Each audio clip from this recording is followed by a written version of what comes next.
Yeah, Hunter. Scott Berry, Southern coach, went on and on about how terrific you were today. And he said when you came over to back up a play at third base, he said, I looked at him, he hadn't even broken out a razor yet. Have you? Yeah, I shaved 2 days ago. I didn't shave a ton. Super patchy, super not much hair, maybe some peach fuzz, but I mean, that's probably why I said it. I'm clean shaved, I would say. In the front.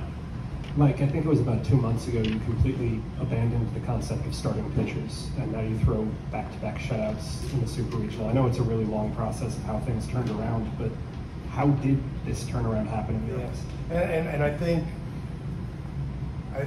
think back then we were just searching, and really the hope was not that would last the rest of the season, but it would enable us to find some people that would start the game, put some zeros up, and give us an opportunity. We knew how good the offense was, and we hit a stretch where we just the bullpen at the beginning of the year was good. I wouldn't say great, it was good, but we were just stretching that pen so much early on, and then once we got into Southeastern Conference play, you just realize that there's just no way we can get through it this way. So it was really more conceptual to get the guys in the mindset of just be ready to get the ball and get outs.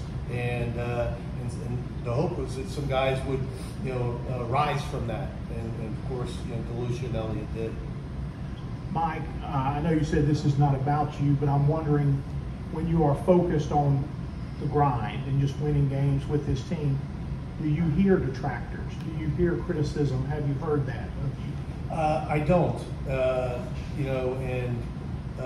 Maybe when you're walking to the mound and somebody yells out, "It's too late now, Bianco." Sometimes I hear that, but I don't think that's what you're talking about. It's challenging for the players because their life is all about social media. I try to stay off. I'm on it. I'm on Twitter. But I don't follow a few. I don't even follow you, Parrish. Sorry. But you learn in a hurry that if you don't follow a lot of stuff, you don't hear a lot of noise. And then you also, if you don't read, past your tweets, you don't have to hear all the comments. And because at the end of the day, that's just the coach. That's not me. That's not Mike Bianco. That's not the husband and the father and all of those things. So I learned a long time ago that you can't live in that world. But it's out there because I can tell my loved ones see it. I can tell they won't say anything to me, but I can tell. I can see it in their faces. So, but me personally, I try to stay away from it, and I think I do a pretty good job. Hunter, you've had in a bunch of your starts a lot of traffic on the bases, especially early in games. That was different today. Did it feel different? Was there something extra special for you on the mound that kind of allowed you to avoid that?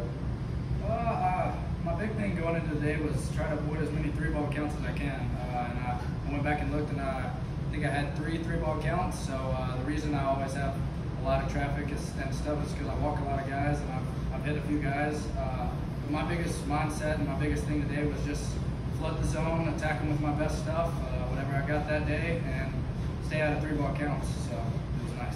We have time for 2 more questions. Hunter, just in terms of the emotions, how was that for you navigating kind of through all that, not trying to think outside of the next pitch, but what all today kind of meant? How was that for you on the mound? Yeah, early, obviously it was a lot of excitement. The crowd was really into it, was trying to get after you a little bit.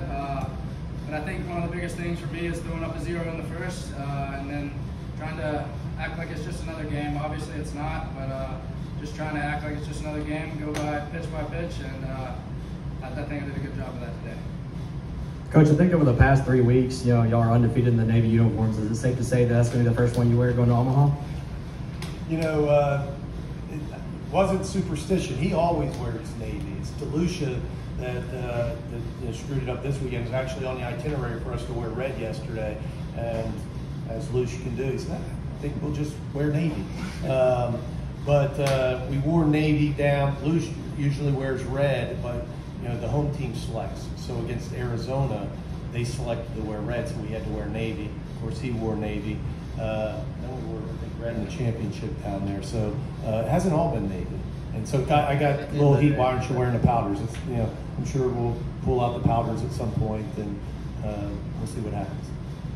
All right, last question right here.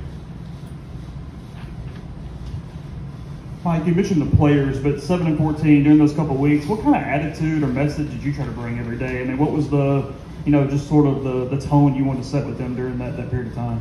There was a couple things. One, we challenged the coaching staff, to not read the noise or hear the noise, and to do your job. And your job is to coach this team that, we all said a few weeks ago was really good. And that's our job, is to coach them. So we challenged the coaching staff, we challenged the players. I said this yesterday, but I think it deserves to be said again.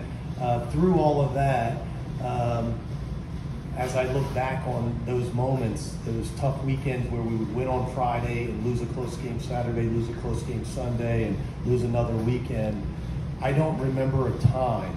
And at that time, we kind of had our antennas up, because we challenged the players and wanted great energy. There was never a time where I felt they didn't think they could win. And that's really the difference.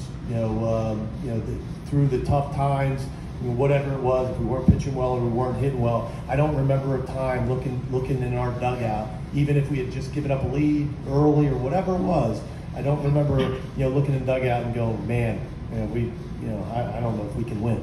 So credit them. I will give you a little, I don't know if you've ever heard this, Chris Coughlin, he spoke to the team, Missouri weekend? Yeah, Missouri weekend. We have a thing that they do with the alumni, and they bring one of the alumni back, they come to a team meal, and he said a few words, and he's such a great speaker. I'm so proud of him, obviously, superstar, big leaguer, rookie of the year. I didn't know what he was going to say, and he challenged the guys. He challenged the guys to not listen to the noise. He challenged the guys to don't you dare change your goals because somebody else told you that you're not good enough. Don't you dare all of a sudden just hope to get to the SEC tournament or just hope to make it to postseason. He challenged the guys. He goes, not even just to get to Omaha. He said, your job's to win a national championship. That was your goal a month ago. Why would you let somebody on on the internet talk you out of your goals? Somebody that you wouldn't listen to as advice to hit or pitch, but you're going to let them talk you out of that. I thought that was pretty special. And it was about the time we swept Missouri, swept LSU, and finished pretty strong. But it was a challenge from a former player, and he didn't mean it in a bad way. He loved the kids, and he told them he knew how hard and what they were going through. But to not change their goals and settle for being mediocre. He says, as long as you're still playing, as long as there's games and you can reach there, I don't know why you would want to.